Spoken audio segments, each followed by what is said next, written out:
Ambedkar Jayanti came and went, and it was the usual spectacle of both sides of the political spectrum claiming the architect of India's constitution as their own. I'm Barkha Dutt, you're with the Mojo Story. On the program today, we'll be speaking to Yogendra Yadav on why he thinks the iconization of B.R. Ambedkar is now leading to the very real danger of him being reduced to quote unquote an empty signifier. Ambedkar Jayanti saw the usual political speeches and both sides of the political divide, the BJP and the Congress led opposition claiming Ambedkar as their own. The Prime Minister said that Ambedkar had been humiliated by the Congress. The Congress argued that the BJP and the RSS are enemies of Ambedkar. Beyond this usual political tutu meme, what does Ambedkar stand for in today's politics and in today's debate around India's democracy? That Yogendra Yadav, who of course is a known critic of this government, argues in his Indian Express column should be the real question. Let me welcome Yogendra Yadav to our conversation today as we look at what B.R. Ambedkar's legacy means in real contemporary tactile terms.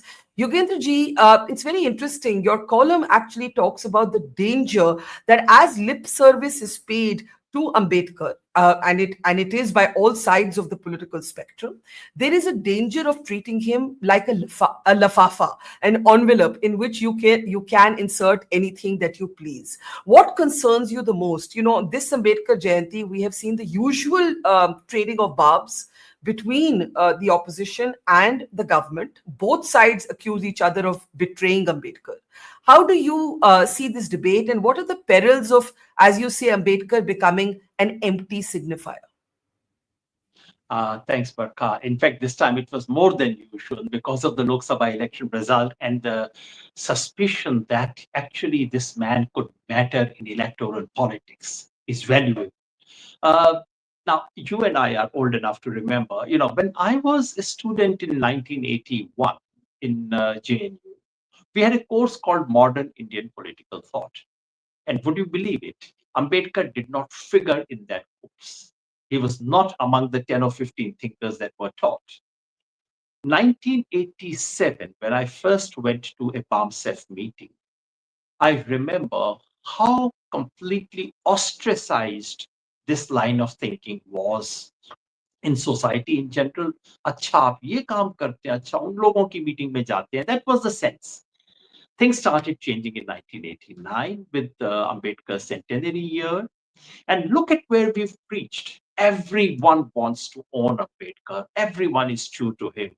And then the usual Indian thing, Baba Sahib boliye.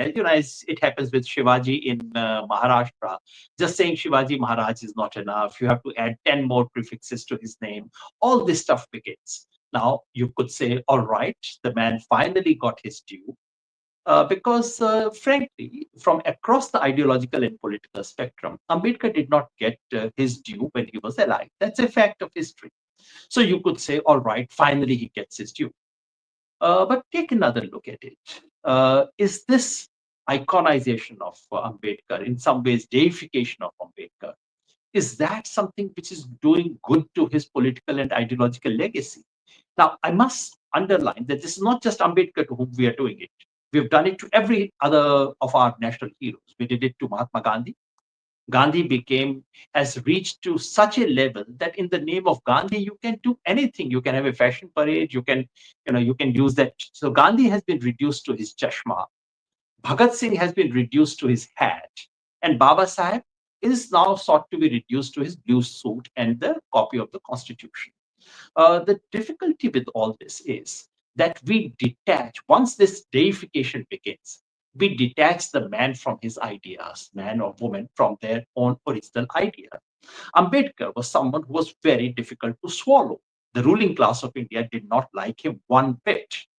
He was very uncomfortable for them. And today, suddenly, the same Ambedkar has become so comfortable, so easy. Everyone wants to garland him. That is where the danger is. And the danger is the academic word I use is empty signifier. But as you rightly caught, the Hindi word captures it much better, lifafa. We made lifafa out of Mahatma Gandhi. because this is a lifafa. Now you can put whatever, those who want to kill Gandhi's legacy, those who worship the killers of Mahatma Gandhi, can easily invoke his name. So that's Gandhi being reduced to a lifafa. And I'm afraid something similar is happening to Ambedkar, because those who are fundamentally opposed to Ambedkar's ideas today celebrate his. Now take this government for example. Please remember, Baba Sahib Ambedkar was someone who said, I'm born a Hindu, I shall not die a Hindu. This is something he said in 1936. And then he redeems his pledge before his death. He actually converts to Buddhism, whether it's right or wrong. But do remember, this is what the ban was. And for a party that now not just promotes a certain Hindu domination, but carries out all of its politics in the name of Hindus, for them to own up Ambedkar is something comical or fraudulent. Remember, Ambedkar's entire life is for the rights of minorities. For him, minorities were not just Muslims. For Ambedkar, they were, please remember the context of pre-independence India. He said they are Hindus, they are Muslims, and they are depressed castes. These are the three blocks of India, because he never believed that depressed castes, as he used to call them, were part of Hindus. And he said, protecting the interest of minorities. For him, Dalits were part of minorities. He said that is the essence of democracy. And majoritarian access, tyranny of majority, is the biggest danger to this country. And those who wish to perpetuate the tyranny of majority now want to own up Ambedkar. I mean, how farcical can it get? But Yeah. no, it's interesting that you quote Ambedkar on how he was born a Hindu, but he would not die a Hindu, and you say that the BJP embracing Ambedkar now seems to be very ironic to you. The BJP would argue, or forget the BJP, historians would argue that actually no side of the political divide can claim to own Ambedkar, because he, of course, had disagreements with especially the caste hierarchy in society. But he also, as you know, walked out of Nehru's cabinet in 1951. And one of his speeches that is quoted, or one of his comments in parliament made from the floor of parliament that is quoted from that time, is that he believed that Nehru was focusing on minorities as Muslims, and he believed that minorities had to be expanded to include, exactly as you mentioned, scheduled castes, scheduled tribes, and so on. Now, the BJP or its supporters will quote that to say, look, the Congress and Ambedkar did not see eye to eye. In fact, the Prime Minister used this phrase, the Congress humiliated Ambedkar, just now in his speech in Haryana. My question to you is therefore, Ambedkar perhaps is too fiercely independent to be co-opted by any political party. That's how I would see it. Barkha, you're absolutely right. In fact, I said it. Across the political and ideological spectrum, Ambedkar did not get his due when he was alive. This is a simple fact. The only exception being his role as the chairperson of the drafting committee, a role that surprised him enormously. And of course, that's iconic role. That's something that ought to be iconized, that moment in our history. But that was an exception. Of course, he had a difference with Congress. Of course, he had an even bigger difference with Mahatma Gandhi than he had with Nehru. And of course, Ambedkar, not just the mainstream Congress, even the left was not sympathetic to Ambedkar. The socialists were not with Ambedkar. The BJP, RSS, of course, thought nothing of him. So, yes, in terms of his actual political life, the simple fact is that he was marginalized, sidelined, not given his due. Now, the question that I want to ask is, what is it that we find valuable in Ambedkar, or what is it that we should find valuable in any great person? One is the accidents of their own history, their biography. The usual controversies of whether Bhagat Singh could have been saved by Mahatma Gandhi. You must have heard it 100 times, that debate. Did Nehru do what was needed to do it when Ambedkar passed away, etc.? Or the Pune Pact, Gandhi and Ambedkar clash during the Pune Pact. My own sense is that political leaders, when they lead their life, they come into clashes. There are very serious differences, real issues that they fight over. What should concern us, and these are human beings who have their egos, and there are all kinds of contingencies of politics that play out. What matters to me are the principles being invoked there. And that is what, so to follow a great leader is to take their principles seriously, if necessary, against them. And let me quote Ambedkar himself. Ambedkar is actually speaking about Gandhi and Grenadier. He gave a speech. And this is Ambedkar himself. He says, there is no ingratitude in the disciple not accepting the maxims or the conclusions of his master. For even when he rejects them, he is bound to acknowledge to his master in deep reverence, quote, you awakened me to be myself. For that I thank you. The master is not entitled to less. The disciple is not bound to give more. How beautifully. This is what our relationship to Ambedkar should be. Learning from his fundamental principles. And therefore, in my article, I step away from the political life, the contingencies of political life, the conflicts, and so on, and go to the fundamental principles that he invokes. It is those principles that we need to learn from. And the trouble with us Indians is that we always reduce, and somehow we Indians specialize in it. We reduce every one of our great figures to their social origins, to their personal political conflict. So someone like Charan Singh has been reduced to just a Jat leader. Ambedkar is remembered essentially as an angry old Dalit. That's somehow the impression that people have managed to create about Ambedkar. So as a nation, this is our great fault, that we do not actually try and understand the real depth and strength of our leaders. That is what we need to do. So vis-a-vis Ambedkar, I think the most important point is not just to remember his political conflicts with Gandhi, or with RSS was not serious enough on his radar to even contemplate a conflict with them.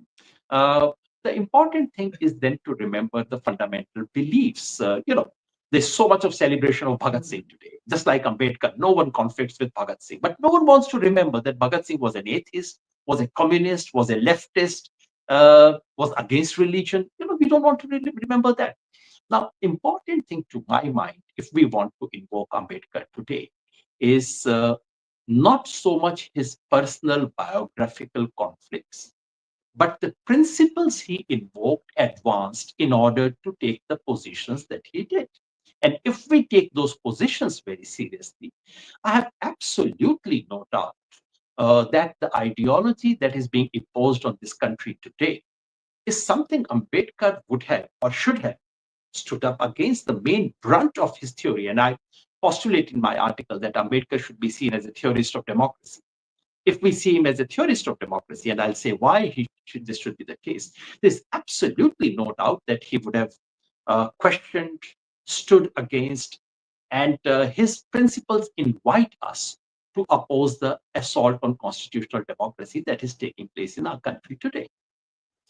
So, in fact, that is your argument, that Ambedkar cannot be reduced to an academic ism. He has to be applied to contemporary debates around democracy. But the problem, Yogendraji, becomes that all sides will quote him selectively. So, for example, the BJP might quote his views on uniform civil code as an aspiration. Or they might quote this speech he made from Parliament when he leaves the Congress party, and he accuses the Congress party of being singularly focused on Muslims, while adding that he too believes in absolute equality and inclusion for India's Muslims. The Congress, on the other hand, would selectively quote him, for example, on caste hierarchy, right? And then say, as they have said today, that the BJP, the RSS are enemies of Ambedkar. If Ambedkar is to be applied in an authentic way to today's democratic debate, where does that conversation begin? But this is inevitable and, in a sense, healthy debate. When someone becomes an icon, everyone wants to claim them. And then to go back to the depth of what that thinker said is critical. It's important. So, it's all right for BJP to wish to claim it. And it's perfectly all right for others to bust those claims. So we have to go back to Ambedkar, to his writings, to the basic principles that he invokes. About Ambedkar's reflections on uniform civil code as a principle, I see absolutely nothing wrong with that. I think the idea that every Indian, irrespective of their religion, must be bound in their family law by some fundamental principles that should not change, vary from religion to religion. I think it's absolutely in line with with the spirit of our constitution, and I, for one, would even today uphold that. And I say that's a great principle. Does that justify wanting to impose Hindu family laws on other religions? Of course not. That's not in the spirit of what Ambedkar wanted to say, and that's exactly what BJP is trying to do. But that's a separate debate. Let's keep that apart. On Ambedkar's views on minority issues, Ambedkar is saying minorities matter. He is saying minorities must have a special say. He's saying you cannot trample upon minorities. The only difference is he's saying, look, Muslims are not the only minority, there are other minorities as well. So he's not saying crush the Muslims, he's not saying bulldoze them, he's not saying lynch them. He's saying give others protection, others also deserve protection on that ground. And incidentally, in India, the definition of minority, as you know, is linguistic and religious community-based minority. So our definition is not just religious minority. So I mean, these are legitimate things, but does that justify what the BJP is doing? Irrespective of what the Congress is claiming today. But anyone who stands up, whether it's Congress, whether it is Mayawati, whether it is Chandrasekhar Azad, or it is DMK, anyone who upholds the principle of social justice, anyone who opposes caste hierarchies, anyone who wants to annihilate the caste system, and anyone who wants to create a genuine democratic society, because a genuine fraternity in India requires caste inequalities to be erased. Anyone who stands for that can and should claim Ambedkar. In that sense, I know it's a controversial claim that I'm making, but I would, and that's not what I say in the article. But now that you asked me, one thing I can say, I've met many political leaders of this country. Uh, in terms of their personal beliefs, from what I could box, I cannot claim this about every single political leader, but in many ways, Rahul Gandhi's personal opinions, in his personal opinion and in his ideological assessment of what's happening in India, Rahul Gandhi is more Ambedkarite than many people who claim to be Ambedkarite proper, those who run parties in the name of Ambedkar. They may be much less Ambedkarite. So for me, the test of whether you can claim Ambedkar or not is not so much of whether what your grandfather or 50 years ago someone did to someone else.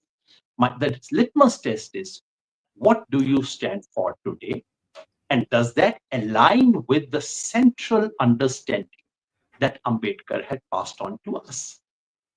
Finally, your column talks about rediscovering the radical in Ambedkar. Radical is a word that is often associated in a shorthand way with the left, but that's not what you mean. I think you mean taking the Ambedkar conversation beyond tokenism, which is the real danger of what we are confronted with. Your comment on Rahul Gandhi being a true Ambedkarite or a truer Ambedkarite than those who run parties in Ambedkar's names might be seen as a political comment, as a given your own political preferences. Do you believe Rahul Gandhi is a radical? I'm just connecting the dots on those two sentences: rediscovering the radical in Ambedkar and Rahul Gandhi being, perhaps according to you, a contemporary Ambedkarite. I did not make that point about radicalism in Rahul Gandhi's context. No, I know. That's my question. That's just yeah, my question. That's just my I question. simply said that if you go by the central tenets of what Ambedkar believed in, then I find that among today's politicians, those who are active in politics, the more visible ones, I'm not speaking of everyone and anyone, of the more visible ones, I find Rahul Gandhi's innate, spontaneous, and considered responses on the caste issue, on inequality, on gender issue, on economic inequality, they are much more aligned to what Baba Sahib's responses would have been than I find in the case of people who say they run parties in the name of Baba Sahib Ambedkar, parties like the BSP. So that's the oddity of the situation. But the radicalism question is very important. And you're right. I mean, I do want to acknowledge this book. This is Suraj Yegde and Anant Tumde, not my friends, but people I admire. This book has started a conversation, came out about 7 years ago, should have been discussed more often than it has been, about rediscovering the radical in Ambedkar, beyond tokenism, beyond these things. For these authors, sometimes I feel radical actually means left and communist, which is all right, which is one possible strand. But as you rightly suggest, that radicalism should not be limited to that. I also consider another radical interpretation by someone called D.R. Nagraj, one of the finest intellectuals we had in this country, unfortunately passed away too early. He has this remarkable essay that I would encourage everyone to read. It is self-purification versus self-respect. So it's about the lifelong relationship between Baba Sahib and Mahatma Gandhi. And his argument is that both of them transformed each other so completely. This is something very few people try and understand. So that's another radical interpretation of Ambedkar. So to recover the radical in Ambedkar is something that we need to step beyond the contingencies of his life, go to the core of his argument, if necessary, quarrel with his own positions as well. For example, some of Ambedkar's reading of Indian society, some of his readings of the Hindu society, I personally do not agree with. I thought there was a very strong influence of Orientalism, a certain Orientalist scholarship of India on Ambedkar, something that we need to cure today. Ambedkar's own sense of Ambedkar-Gandhi relationship is something that we need to cast in a new light today. So all of that needs to be changed. But discovering the radical in Ambedkar is, to my mind, first of all, understanding him as a radical democratic theorist. Ambedkar, in a sense, was the first democratic theorist, and to my mind, throughout the 20th century, there was really no one other than Ambedkar who can be truly called a democratic theorist. For everyone else, democracy was a byproduct. We wanted India's freedom. Democracy comes in the way, Junga, as they say in Punjab. Someone else wanted socialism. Someone else wanted communism. Someone wanted Hindu social order or whatever. It's only Ambedkar for whom democracy is one of the prime objects. And then he redefines democracy in a way which is so radical. His definition of democracy is straight away a political arrangement in which social and economic revolution can be brought about without bloodshed. That's a very different definition from the liberal democratic things that we have been taught in school. And in that sense, I think Ambedkar truly captures the Indian definition of democracy. So understanding Ambedkar as a democratic theorist, understanding democracy itself as in a substantive manner, understanding the spirit of fraternity to be central. Somehow people assume that for Ambedkar, equality was the biggest virtue. No, for him, fraternity was the biggest. In that sense, he was truly a disciple of Buddha. And then to see that what is being done today in the name of democracy is simply mutilation of all those ideas. That, to me, is the beginning of Ambedkar 2.0. Well, we leave it there, Yogendraji, with one line that really stood out for me in your column. I mean, many lines did, but this one especially did, that Ambedkar was a man ahead of his time, and the politics being practiced in his name are behind their own time. And, I think to have an honest conversation about Ambedkar would be the beginning of actually making him matter in real tactile terms and not just as political rhetoric. Thank you so much, Yogendra Yadav. Always food for thought in our conversations. Namaskar. Thank you. Take care. Thank you. It's great to see you here. Thank you for watching our work. If you haven't subscribed yet, don't forget to click the bell icon and subscribe to Mojo Story and support independent, robust journalism.